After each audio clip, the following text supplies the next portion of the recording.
Okay. It's really good to see you. So good morning to you. And is this an early start for you, or are you an early riser? Yes, of course, I'm an early riser, but this is not too early for me. This is a very good time to have this brilliant conversation and very good to be here, Pams. Wonderful. It's really good to see you as well. You look really well. Thank Um, you. so, so that's really nice to see you. It's been quite some time. And I wanted to ask you if you had any questions for me before we started.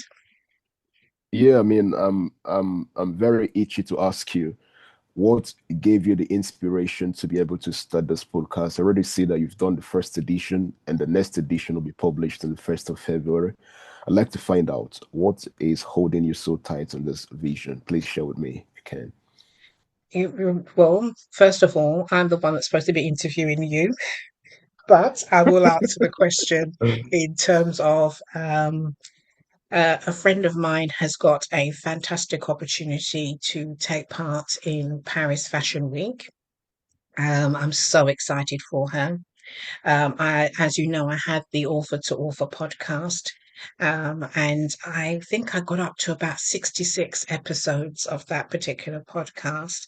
And she asked me to interview her so that she could announce her good news. So that was the main inspiration, a favor for a friend who has supported me, and I wanted to support her. So that's how the idea for an unedited conversation to take place, and that has gone really well. At the moment, she has over 2,000 views on YouTube, and I thought, well, why not?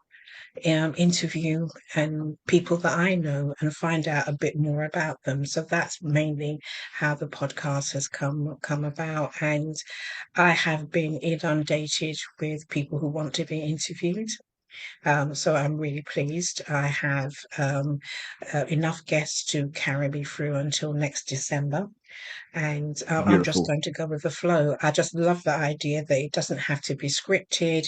It can just be a Right. conversation between two friends, and we'll go with the flow. So I have a rough skeleton idea of the kind of things that I want to cover, but mainly it's just a conversation and see how things go. So once again, thank you so much for agreeing to be interviewed. I'm positive at some stage, Izu, you were supposed to interview me, um, following TEDx and everything else, and Yeah. so this conversation has been long overdue. Right. But I suppose let's start um, with how we met each other. And I don't Right. know if you recall. Do you want to take up the story from there? No, I would allow you to do that. I would allow you to do that because I have different angles about how we met, and I would like to hear, from the cutting angle, the beginning point from yourself. Yeah. Well, I was part of a clubhouse room Right. with two business women, and they ran this clubhouse room every Monday. I remember that. Hmm. And at some stage, they asked me to be one of their guests. So you go up to the top, and you're on stage, as it were. And at that time, I was talking about my top 10 writing tips for aspiring authors, especially those who wanted to write business books. But what I do recall over the course of that year, you always came up onto the clubhouse room to drop some nuggets into that room. Joyce was one of the ladies, I think her name was, and Of you would course. drop, and they would welcome you up as soon as they saw you, even though it was a room for women. You Mm. always dropped the right nuggets and the right knowledge into that group, which was greatly appreciated. So, Yeah. as you know, Louisa and Joyce decided to close that room I think it Yeah, was born out of the pandemic, and perhaps they felt that it had outgrown its usefulness, and they right. wanted to move more towards face to face and in person Conversation. meetings. Mm, So, on the very last one, so I've been listening to you for perhaps the better part of a year. On the very last one, we were all invited out to share what inspired us and what we were hoping to do in the future. And right at the end of what I had to say, I mentioned, oh, one day I want to deliver a TEDx talk. right. And you came straight up and you said, Mm, I'm a creator. Let's see if we can connect online. And I suppose, did you hear that often when you were part of Clubhouse? Did you make lots of connections with people, were hoping to make connections with people, and it never happened? It never materialized. But I right. did follow up with you afterwards, and I suppose the rest, as they say, is history. We're going to be going into that a bit in a bit more Absolutely. detail. But that Absolutely. was my recollection. What was yours? Yeah, I mean, that was a perfect recollection because Clubhouse for me was a great family. Clubhouse gave me the opportunity to meet brilliant minds like myself, and I must also say very big thanks to the BWC family because the two amazing ladies you mentioned their names, Joyce and her very good friend, they met me on that platform, BWC Family Breakfast with Champions. I was the only African admin on that platform. And I really want to commend those Americans and the Brits who believed in me, heard my voice, heard my story, and trusted my brand to be able to have me there as an admin, as one of the lead speakers. I remember the first day I heard you speak. Excuse me. It's really impacted by your gentility. I was impacted by your kindness. And when I heard you mention that you want to really deliver a TEDx talk, it was an opportunity to give back to yourself because just a moment, please.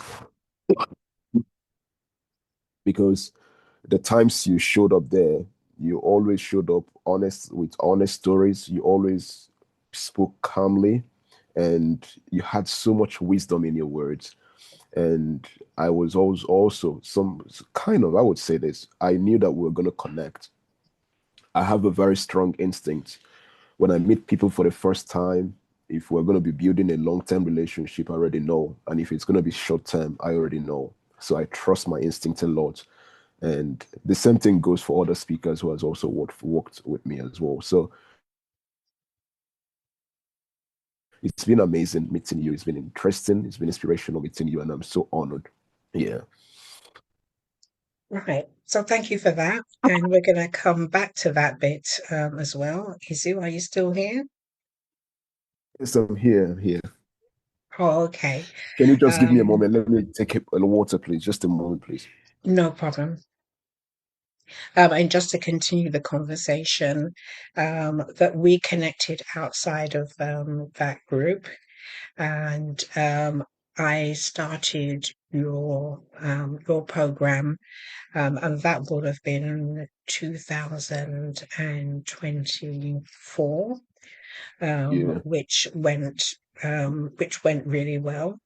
Again, I've thanked you privately, but I want to also thank you publicly as well because it wasn't a straightforward time in 2024 for me, but we managed to get through the 8 weeks um, coaching course. So tell me, what's the coaching course for those viewers who are tuning in now?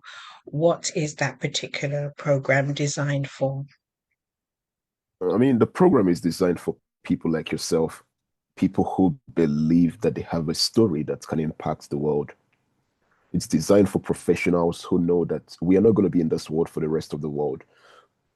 Our time here is limited, and the only thing that it would outlive us are stories that we have learned from, stories that we have healed from, stories that we are so passionate about letting the society know, giving back to the society by leveraging our stories. And that program is for professionals who wants to explore Africa.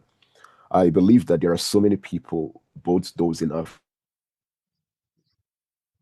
and those who are outside of Africa, who really wants to know what Africa is really about. They've read a lot of things, both the positive and the negative news about Africa, and they really want to explore the motherland called Africa. That program is for such people. The program is for people who believe in their voice, who are so audacious about the impact that their voice carry. It's for professionals who hold themselves and their journey accountable. And most importantly, the program is for people who understand the importance of humility, because it's impossible to make impact with less humility. So over to you, Pams. Over to you, Pams. Yeah. Yeah, that's no problem at all. So thank you for explaining what your program is all about. And maybe to step back a little bit, what is TEDx? What is TED? And what's the difference between a TEDx and a TED Talk? Yeah. A TEDx is an independently organized event that can be hosted anywhere in the world. It can be hosted in your village. It can be hosted in your community. It can be hosted. It's community based. TEDx is community based. Whilst TED is the project, is a conference that usually happens once every year. Right. And it either happens in California, it happens in Brazil, it happens in Canada. They have a collection of places they usually use for that conference. But then they understand the fact that it won't be everybody who would have the financial resources to be able to pay to attend a TED conference. So they now created the concept of TEDx.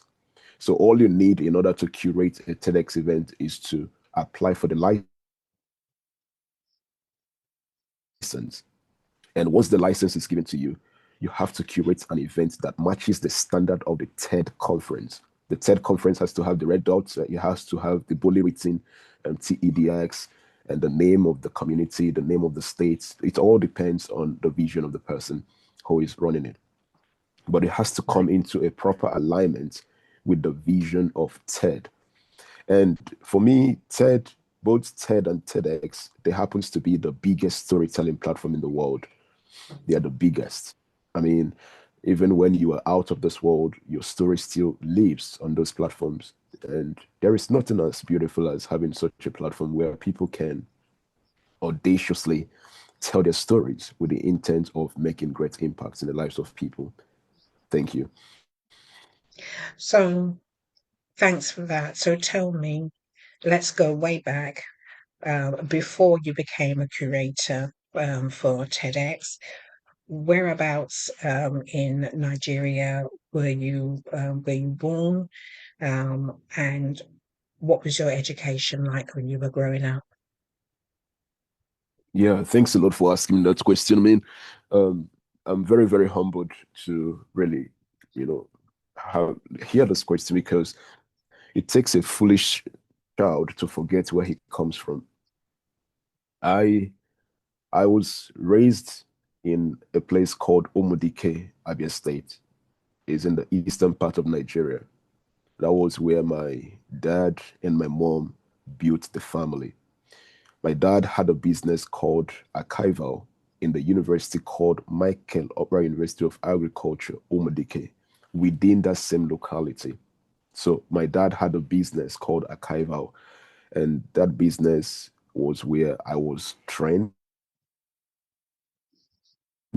my younger brother and my elder sibling.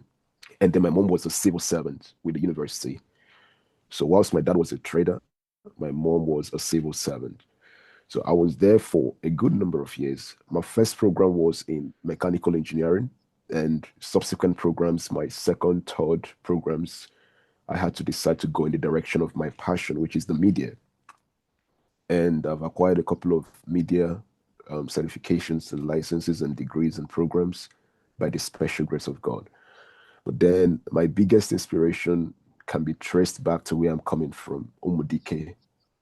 in Abia State. Everything you see me do today started there. It started in my father's business in Akaiva. As a young boy then in the university, I would gather undergraduates together.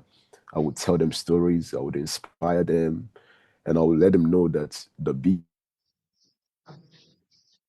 biggest legacy they have is their voice. I wasn't even sure what I was saying in those days, but for some reason, I believed in myself, and those young people also believed in me. Times I did my biggest event in Abia State. That event gathered over 2,500 people, and they were young people. It was a massive impact. That was where the idea of TEDx events started coming up. Then my now wife, I met her there in the university as well. All right. And yeah, so I told her that one day I'm going to be curating an event that will bring Westerners into Africa. She said, I'm thinking like I'm sleeping. But I told her that one day it will happen. And yeah, the first event I did, she was there. The second event I did, she was there. And the rest of all the events I've done in my life, and I look forward to doing, my wife has always been there. But the But history to and step back a bit, there is my an biggest iconic inspiration photo can be of traced you to, say that in again, please. there's an iconic photo of you on LinkedIn Yeah, that every now and then you repost it and you revamp it. But there's a picture of a very young Izu outside with a microphone, and there's yeah, one person um, in the audience. Um, yeah. tell me about that picture because you post it quite often, so I know that it's important to you. No, that picture inspires me a lot, Perms. That guy there happens to be a secondary school teacher. He was the first person that paid me as a coach in my life. And those days, I was also training secondary school students. I would go to secondary schools. I would tell the principal of the school that allow me to train your students. They'll win any award across the world. They'll win a lot of money for your school. All you need to do is to grant me the access to be their coach. And many schools granted me access. So that school, it's good. The name of the school is Michael Okpara Demonstration Secondary School in Abia State, Omodike.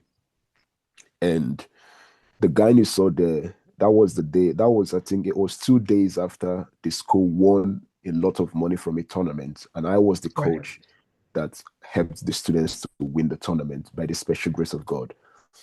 And the school broke into two. Like the principal called me out in front of all the teachers. They kept talking about me, and I was really humbled. So that guy walked up to me and he says to me that he would like me to be his coach and he would pay me. At the time, I was thinking of asking him to pay me 5,000 naira, but the guy said he will pay me 28,000 naira. That was a lot of money. Oh wow, that's At the fantastic. time, that was a lot of money. I needed that money. I needed that money for something, and that 28K was a lot. That was a lot. That was a lot. And we started the training. So I didn't have any venue to use for the training. I decided to discuss with the pastor of my church because where we used was an open field, and adjacent to the open field is the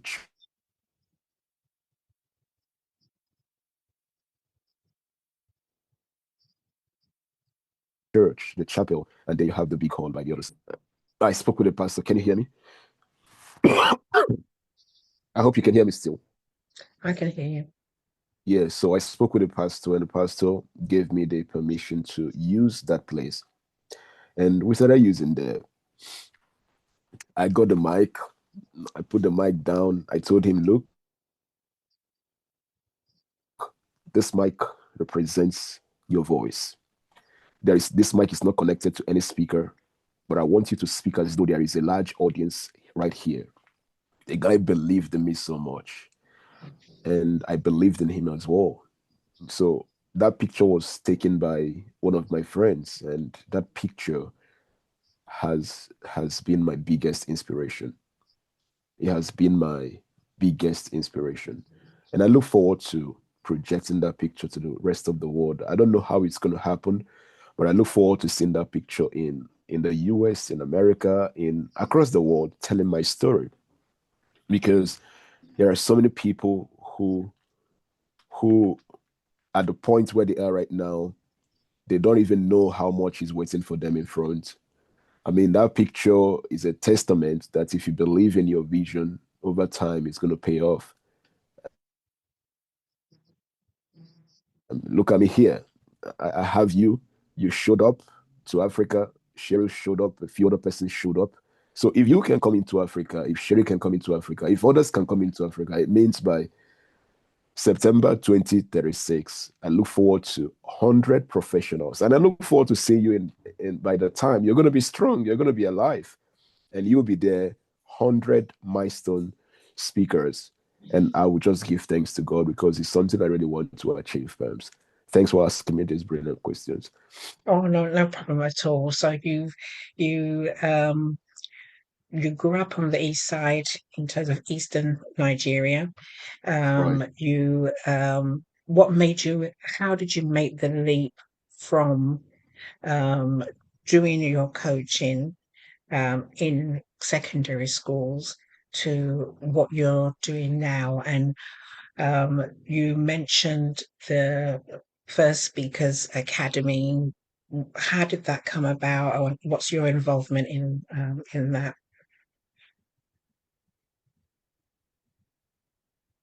Yeah, I mean, those days in Abia State, I I started a network called Talent Trade Network. Excuse me. Now, Talent Trade Network gave the platform for young talents to be projected.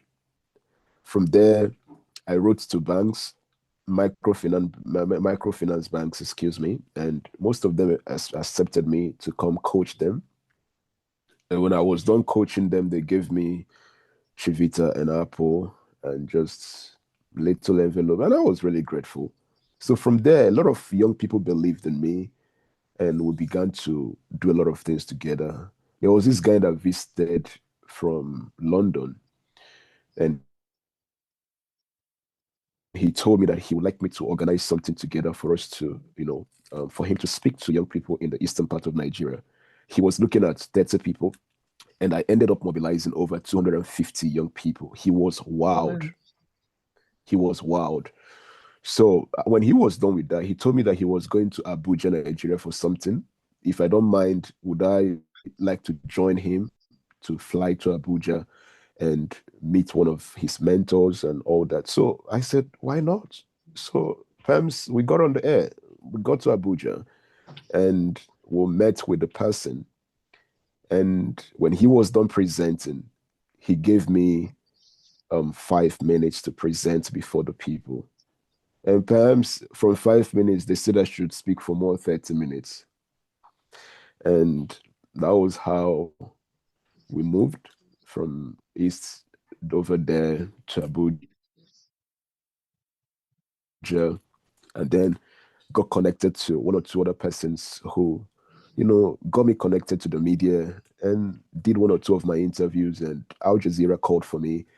And from there, it's been so progressive. But I give thanks to God. So the talent trade networks transitioned into First Class Speakers Academy. It was Right. from first class, it was from talent trade networks to Dage Academy. From Dage Academy, we now have First Class Speakers Academy. Yes, and the idea is very simple. I want people to not be perfect speakers. I want people to understand the value of their voice, nothing else.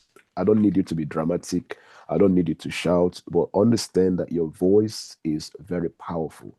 And understanding that alone turns you into a great communicator, no matter where you are, Africa, America, anywhere you are in Canada, anywhere. It's not about accent, it's about your voice. That's what I do at the First Class Speakers Academy. And I think for me, I certainly got the impression from training with you, it wasn't just about gracing the TEDx stage. It was being able and confident enough to grace any stage across the world, and looking beyond TEDx and what those opportunities, might look like as well.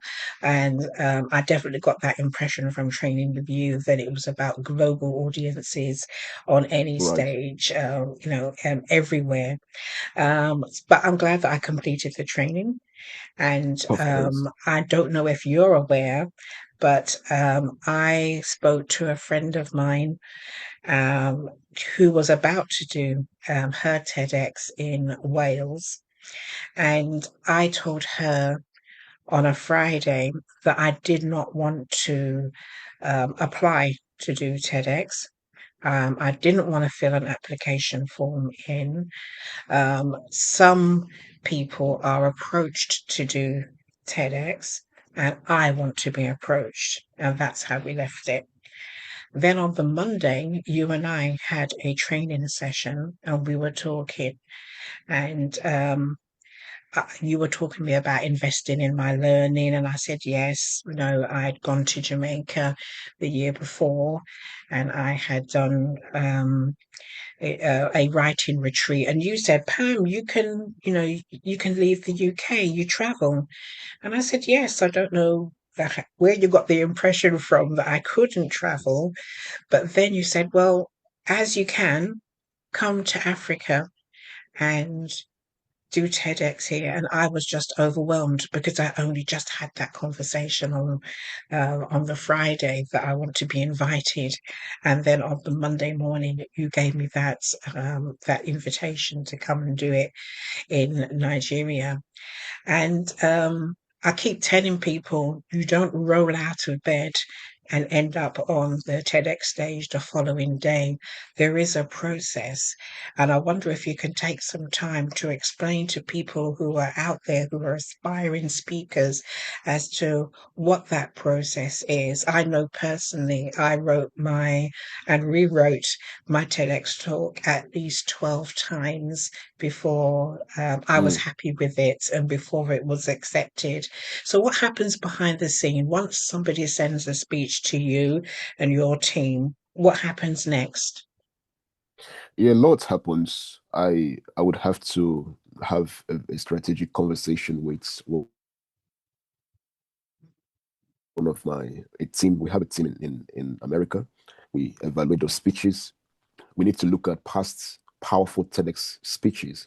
We need to download those speeches. We need to evaluate your speech and those speeches. We need to look at, would this speech really outlive this person? How far can the speech go? Who is this speech meant for? What is the value in the story that this person wants to tell? So I don't do that alone. I do that with a team. And also I usually do an email to the TED to evaluate the TEDx. This is really what most TEDx coaches don't do. So I go very far with these Right. things. I send your speeches out and get solid evaluations. And then I come back to you with some sense of humility and I suggest those corrections. Excuse me. So with those are just some basic things that we usually do. And the other part of it has to do with, we also need to look at the originality in your speech, because sometimes people don't tell original stories. And the only story that has the power to make great impact are original stories. So we look at those. Does this story really match up with the criterias, the involvements that are required for it to be considered an original speech or story? And the other part that we do is we have a Nigerian and African team that we want to integrate the tone of your message with the African culture. And beyond the African culture, we also want to integrate your tune with the global culture. The global culture and the African culture. It's not that I'm trying to separate Africa from the globe, but Africa has its own culture. US does have its own culture. So we try to merge all of these cultures together to ensure that if someone in Africa is listening to you, how would the person feel? And if someone in London is listening to you, how would the person feel? If someone in Scotland is listening to you, how would the person feel? If someone in Brazil is listening to you, how the person feels. So we do a lot. And the other part is very funny here is that we do what is called language evaluation. This simply means we convert your speech into different strategic languages. We convert it to Dutch, we convert it to local languages in Africa, we convert it to Germany, we convert it to French, different because what you say in English might not be the same meaning it comes with when you speak it in French. So all of these things are different. So we evaluate it, a lot of what goes in. That is why whoever that works with me, the speech always survives. Yes, it does. Because anybody that listens to your speech wants to know more about you know. So those are just some of the basic things that we do behind the scene. God helping us, Pams. Well, I definitely felt supported once the speech was accepted, and we were both happy with it because I was also conscious that I wasn't trying to walk in Goliath's armor. I wanted to be authentic, and I wanted my own voice and my own language and the way that I speak to be, at the forefront. But there was a whole back office of other support that we had as well when we were online, not just meeting our fellow TEDx TEDx talkers, but also a whole back office of people who were timing our speeches, who were giving direct feedback, online as to how we were progressing. So I think during that period of time, we met quite a few members of your team who was coming in and supporting us, and it was good to then meet them in person when they came out to the airport Right. to meet us as well, which was again another fantastic experience to finally put the names that we've heard, the people that we've seen online, to actually see them in person. So I felt that we had, an entourage of people who came out to support us. And as you know, Dr. Cheryl Cooper didn't have a straightforward flight into Nigeria. She had to come via so Yeah. many different places until she got here. And it was very overwhelming to come, to come in and to finally meet you. Because, I said to my husband up until last night, that could have gone very left. This is a man that I met in a clubhouse room. We've booked we've gone through the whole visa process. We've gone through the whole, buying our tickets and everything else. And, we've ended up here to finally meet you in person. That was, Right. absolutely brilliant, and fantastic. Again, I've said to you in private, but I also want to say in this conversation how good it felt to be home.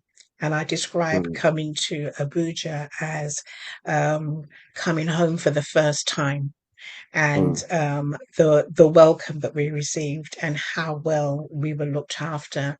So for people who are thinking about maybe applying to TEDx Africa 2026, what kind of treatment or package do you have in mind to make make those people feel welcome who are traveling from overseas? Yeah, thank you so much, Pams. And I also would like to say a very big thanks to you for accepting to be a senior advisor on the project. Having you as a senior advisor and you coming in with your wealth of experience and knowledge would help us a lot to go, with the tide of excellence. And I truly want to say thanks to you and your beloved husband and family. This time around, we are investing more on tourism. We want our visitors, we want them to be able to experience the core tour, the tourist experience in Africa. In fact, perhaps we are already considering to move the event from Abuja to another state in Africa. We're looking at Cameroon, we're looking at Ghana, we're looking at all those other places that have illustrious um, tourist centers where we can take them to, and they will just get tired of visiting beautiful places. They will just be begging, Coach Izo, we are tired. Take us back to our home. I'll say, no, you still have more places to go. So that is exactly what we want to do this time around. We are investing on that. I already spoke with a few of my mentees who are in Ghana, in Cameroon, and we're already looking at what to do against this because we don't have all the time anymore. But the idea is very simple. Beyond coming here to deliver the TED Talk in Africa, we want to ensure that it becomes an experience that stays with these people for the rest of their life. Yeah. Thank you. And it certainly has, again, the entourage that came back to our hotel to make sure that we were settled, the presentation that you did right at the beginning, where we got our sashes. Mine is downstairs, but I kept the card that was made and personalized. I kept the card here upstairs, which is on my desk. It's a bit blurred out, but it is there, which is absolutely beautiful and stunning. Wow. The Yeah. merchandise and the Love it. gifts that we Love were it. given, with first class academy speakers, notebooks, pens, key rings, the love we received from our fellow TEDx speakers as well. So I still have the scarves here that were given to me while we were there, and we did get to see a couple of places. As you know, my husband is very good about doing his due diligence and looking up things about Abuja before we arrived, and those famous arches. Mm, We saw those from the airport. Going to the mm, art and design center in Abuja was a fantastic experience as well, mm, where we saw, for example, the development of currency, what people used to use of mhm. old, and how they modern. That still stays with me. The musicians and creative writers right the Right. way through history was absolutely fantastic. And some of the famous footballers that we see now in the British Premier League, who are of Mm, Nigerian heritage, which was just beautiful to see. And the right. food. We tried everything that we could get hold of while we were there as well. Um, which was fantastic. I liked the jollof, just enough heat for me. But in terms of how you're developing things now, that it will be an even better experience for Right. international speakers is definitely the way to go. Right. And I would have certainly invested in more time in Abuja, had if there was a program of events for us to do. So there is Right. definitely some mileage in moving Mhm. TEDx Africa, around the continent. That just Right. sounds amazing. What Mhm. about South Africa? Am I right? Did you live in South Africa at one stage? Yeah, I that was where I did part of my that's where I do part of my Al Jazeera work. Ginteng um is a town is one of those towns that is close to a place called Soweto. Yeah, Um that is where we usually have most of the stuff because Al Jazeera at that region, we're usually careful. You know that Al Jazeera usually reports chaotic news most of the times, and I rarely disclose my identity. So I'm very careful as well. So when we travel and we move over there, we are always careful and properly secured by the security. Yeah, but SA is a beautiful place. And I, at some point, I've done a collaboration with one of the people that curated the TEDx there, and it went so well. But then the problem with SA is that you might not be able to have the financial if you don't have the financial resources, to put it on the table, you wouldn't get the value. You can manage up in other parts of yeah. Africa. For me, I believe that SA is the is one of the leading African nations in the world. I respect Nigeria a lot; it's my country, but then yeah, I would just leave it at that. But this year, we're looking forward to moving it, even if it's not in West Africa, we look at East Africa or any other region. Yeah, it's possible. I have a lot of people across Africa, and it's possible to get that done. Yeah, Yeah, I mean, that's wonderful. And I think if you're aiming for 100 TEDx talks, there's value in moving it around Africa, absolutely. to Yes. give people the opportunity to take part. And, I'm certainly in touch with someone from Sudan when things Mm, are calmer, would love to come and travel outside of her country, mm, to deliver a TEDx elsewhere. And mm. South Africa is one of the places on my travel list that I would like Yeah, to be able to travel to at some stage. Um, I don't think people can fully comprehend how big um, Nigeria is, much less the rest of Africa. So to be able to see that through the lens of TEDx would be an amazing absolutely. experience. The other Absolutely. thing I wanted to say was how safe I felt while I was there Mm, as well. And it's down to you and your team, um, yeah, that made those conditions quite clear for us to feel very safe while we were there in the right. country as well. So how we travelled around Abuja, Mm-hmm, where we went to, we always had security with us mm-hmm. as well. So again, I commend you and your team for putting those kind of things in place, because that would be something that I know the international speakers would be concerned about. But Absolutely. do you have a date that you're working to? Izu, do you have a month at least? If you can't give me a date, a month in the year that Yeah, you're considering the next September, TEDx? September, September, September of this year. September of this year, because we are going to sustain the September for the event month for the rest of the next 10 years. September, September, September, and then yeah, September is the month for this year, and we're already looking forward to getting more speakers and local and international. We want to ensure that this time around, having you around as our senior advisor, having Cheryl and one or two other persons would give the right guidance for us to be able to do what is needed and do it so well. Because what is worth doing is worth doing well. Yeah.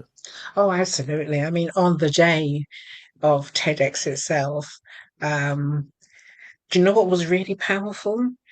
Do you remember when we met the officials in one part of the building, the dean, the assistant dean, and all those Mm-hmm. dignitaries? And then Mm, you made the decision that we were not going to jump back in the SUVs. We were going to walk down to mm. the venue where it was taken. I can't tell you how presidential that felt, being able to do that. The whole team, Right? all of the TEDx speakers, and we just Right. took. I mean, it wasn't miles and miles. It was, I would say, it was 100 meters, maybe less than that. Mm-hmm. But that Yeah. walk felt so presidential. I say to my friends, I felt as though I had stepped onto a Nollywood um, event, you know, and the biggest billboard I have ever seen. And that's all honesty, the biggest I have ever seen. And my Right. face is on that Mm, billboard as well. right. And that was such a powerful move. Why did you do that? It just felt like you did that. You made that decision at the very last minute. Yeah, I mean, I'm a kid of honor. I love to honor people so much, and I'm in the media. Um, Such environment creates this atmosphere for people to be able to connect to you people before you get on the stage, you know. So when you walked from the dean's office, the vice chancellor's office, down to the venue, I already knew people were taking pictures, people were wild, people were very, very excited about seeing you people. You know, there is a very big difference between seeing you on the stage and seeing you walk towards the venue. They are two different experiences. So that idea hit me so hard. And I just told my wife, look, I think we need to just take a walk and leave these SUVs. What does she think? And she says it's a great idea.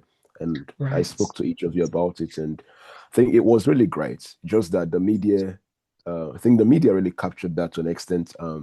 But it's such an experience that I'm sure that it was also a way of honoring your people, honoring the team, and honoring every single person who played one or two roles towards the success of that event. Yeah, It created such a buzz before we even got inside. And then when we got inside, everybody was pumped up and excited, right, for the event. And um, I felt for the first time that yes, I've got something important to say, and now I'm looking right. forward to Mm, saying it, which was absolutely amazing, to be on the front row and to be honoured with our awards as well for taking part right. in TEDx Africa. Did I ever tell you the story about Mr. Haynes, Neville Haynes? Tell me. I bought him a suit to wear for he went we went for a photo shoot. The photo shoot went so well, I actually bought him the outfit, which he just kept in a bag. And I said to him, please take it to Nigeria when we're going. And he said, no, no, no, it's not about me, it's all about you. And on the Mm, day, I begged him to wear this suit. And it was just funny that suddenly he gets called to give out an award, to present an award. And I right, remember looking at him thinking, you were going to wear shorts and a t shirt. And now look how good you look on stage. right, And then to honor him with an award as right. well, a leadership award, he was Mm, absolutely in shock. He could barely mm, move to get out of the chair to accept it.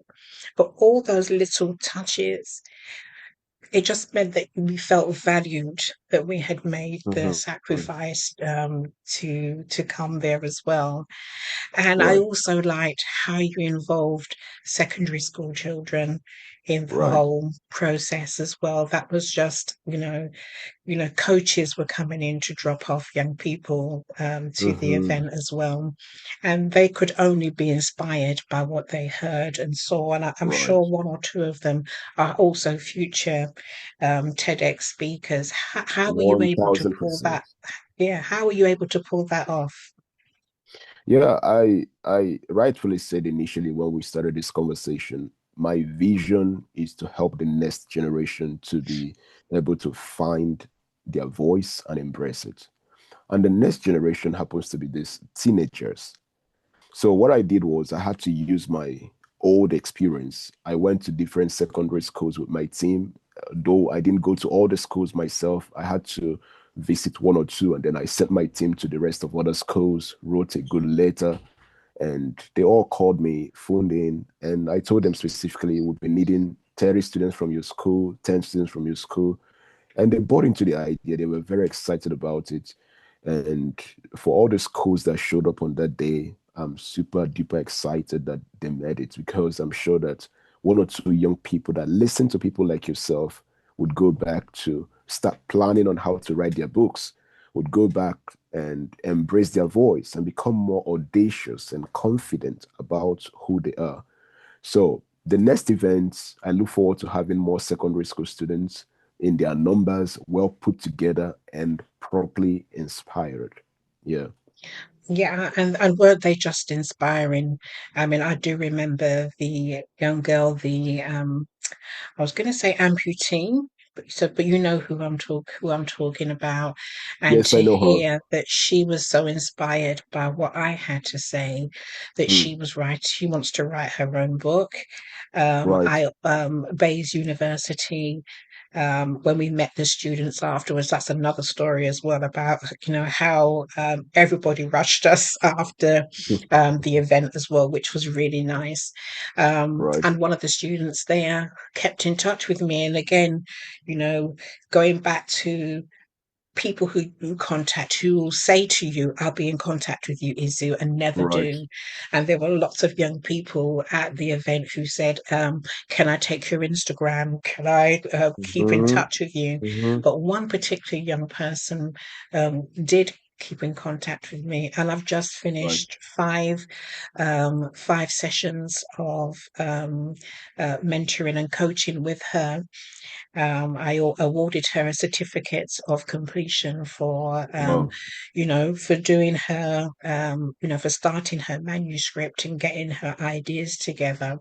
And to me, it was worth it. The whole thing was worth it just to get that reaction, just to inspire young people to start Right. their own work and to start their own creative writing Absolutely. journey as well. So yes, uh, just to touch on after the event, um, I think we took selfies and photos with every single young person that was there. Right. And again, I felt as though I belonged. I was amongst family and I was Mm-hmm. amongst friends. And you know what I really liked as well? Um, After the event, we went to have an evening meal. Um, Right. do you remember by the lake? Of course, I do remember. Right, and that was really nice to have some downtime from the Mm-hmm. event. Um, So we've done all of this work. We got to the mountaintop, the big rocks. We Right. saw the view, and the view was Mm-hmm. amazing. And it has taken quite some time to. In fact, I don't think I've come off of that high. I've just looked at what the next high might be. Mm-hmm. But it was really wonderful to have some downtime, to spend some time with you and your wife as well. That Right. wasn't TEDx related, Mm-hmm. and and that's been really good. But I have missed you both terribly after spending so much time and being around you. In the Caribbean, they call it a tabanca after Mm. you've built up to something, and then that void of no rehearsals, no Mm. standing on my red dot, no more crying, because you know I can cry when I'm ready, no more stress, not Yeah. hearing from Izu every day, Right. not, no more, it stopped. And I have missed not being able to not hearing from you or anybody in the team as frequently as I have been. But it was wonderful to have Princess Ugoza come to Right. London that Right. September, and we were able Mm-hmm. to show her our town and reciprocate the same treatment that we got when we were in Abuja. I'm Right. still in touch with Dr. Cheryl Cooper, who I now call my TEDx sister, Mm-hmm. because we went through, a similar experience while we was there. But yes, it's been really strange since TEDx has finished that I've not heard from you. So I duly accept the position of senior advisor because it means that I get a chance to talk to you more frequently and Mm. to be part of the group. But can you give me an idea of what you think that role might entail? Yeah, I mean, the role entails quality assurance. It entails quality assurance. It entails evaluating and advising. I mean, it entails putting your eyes on the ground to ensure that, hey, Izu, you should do this way. Let's do this that way. You know, it entails leadership. It entails making impacts because at some point, when we will be training some of those speakers, I'll have to also respectfully bring you in as a senior advisor to interface with them, to give them your words, to guide them, to inspire them, to give them hope and let them know that they're not wasting their time. So I think that it's such a robust role that is going to give you the opportunity to be able to also give back to Africa. And in 10 years' time or less, I look forward to seeing you back to Africa again as we celebrate the 100 milestone stories. Oh, well, that'd be absolutely amazing. I think at this point, I want to congratulate you and Thank you so Madam much. Precious Thank on you. the birth of your beautiful son. Thank He's you. here. He's absolutely gorgeous. Thank Born you. in September, if I remember Yes. Yes. right. So he just celebrated his first Christmas, and I think he was dedicated Yes. recently as well. And Yes. your family is just absolutely beautiful and amazing. Thank you. Um, Thank you. how are you adjusting to parenthood and being a new parent? I mean, it's one of the biggest things I love about this experience and the transitioning experience is the fact that I love to see my son smile. He has the best smile in the world. Like each time I see him smile, I can do anything. I can do anything for him. I want to see him smile another time, and it's been a lot. It's been teaching me so much. It's been teaching me humility. It's been teaching me compassion, empathy, and it's also taken me aback to be more appreciative to our parents, my dad and my mom, for every single thing they put on the table just to help me to become the man that I am today. So it's teaching me a lot about humanity. I can't even imagine hearing my son cry. It touches my soul, it affects my spirit. So all of those experiences, they are making me a better person. And I'm also learning how not to shout. It's not like I shout all the time or something, but then I'm learning how to talk in a more coordinated way as a father. And it's coming with a lot. And also remembering the pain that my wife went through a few hours to birthing that boy, birthing my son, Robert. It makes me love her even more. I value her more, and I don't joke with her because without her, I'm not going to be a father. Without her, I'm not going to be one who will be leading the home. So the leadership of the home is the fact that she's such an amazing woman. Maybe after this conversation, you might want to help me to go back to her and tell her thank you. I'm really grateful to Precious. She's been an amazing lady, and I don't ever regret having her and calling her my wife with every sense of humility and honor. Thank you so much for asking this question. Yeah. Oh, no problem. I just love how the two of you move. You may post the same photo, but you give your perspective on it, and then she gives hers on, Right. her perspective on it. It's the same photo, but she is 100% in your corner around what you're trying to achieve. And I love the way that you back her up as well. I love the way you say, my wife, this is my wife. My I want to sit with my wife, all those kind of things. I just think is absolutely, Thank you. lovely, and long may it continue as well. Now, your wife is the author. And she has a book, so I'm going to interview her at some stage on the author to Oh, author thank you. podcast. But Thank I'm you. going to Thank be you. asking you, Izu, your book, what's happening?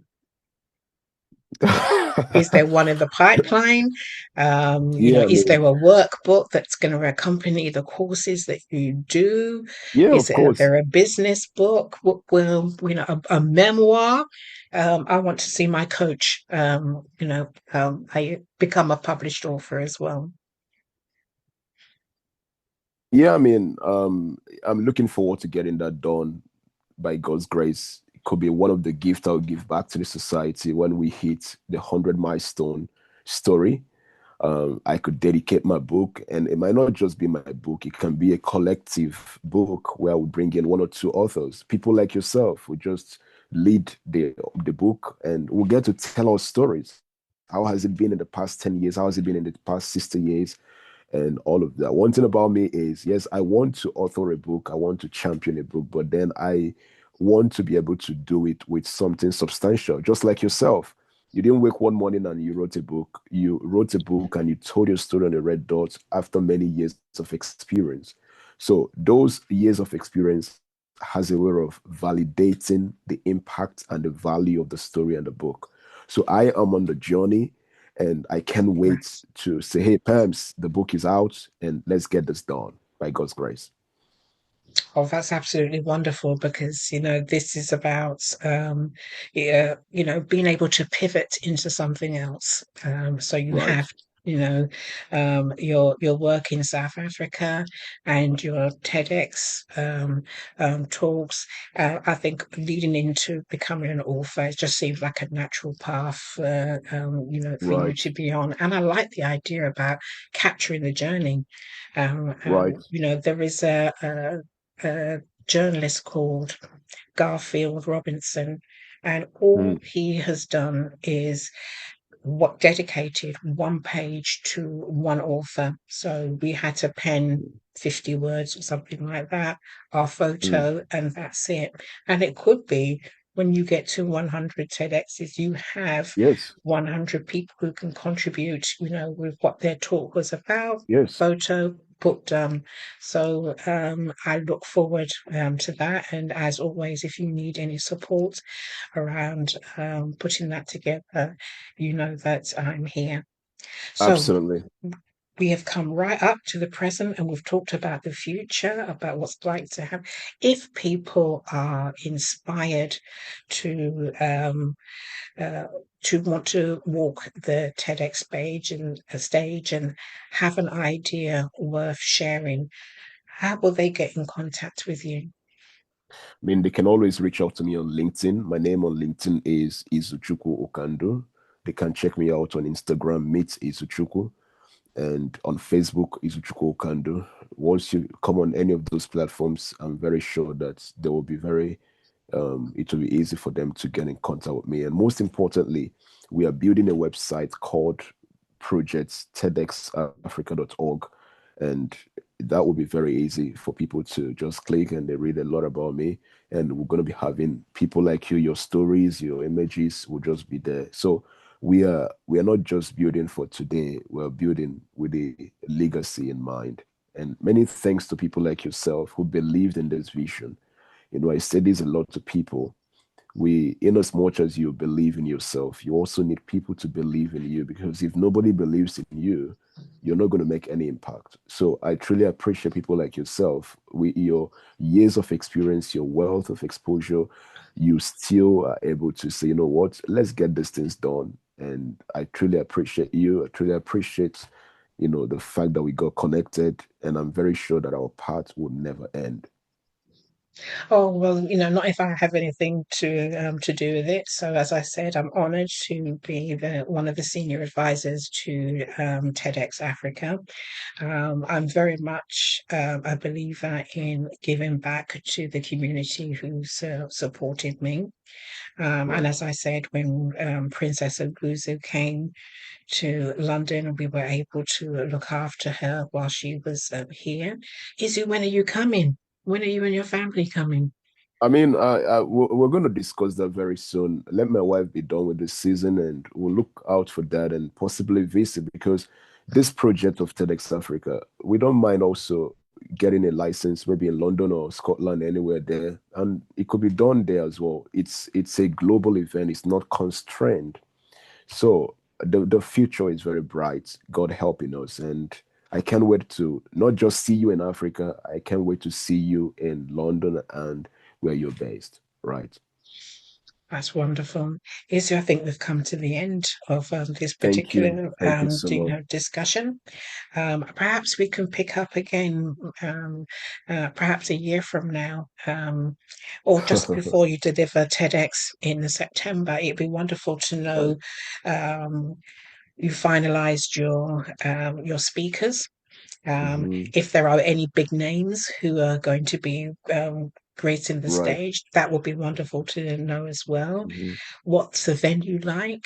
Perhaps people might want to come out to be in the audience. I know that I would love to Yes. just to be in the audience or help out behind the scenes.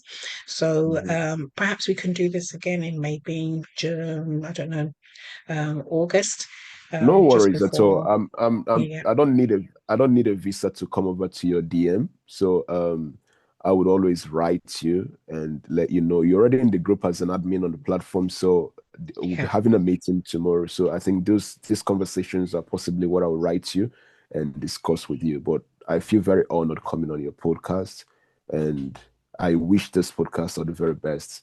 May it make more impact, and may you never get tired. Thank you very much. You're So welcome. that's it from me. No doubt I'll hear from you in due course. But bye for now. Bye for now. Yeah.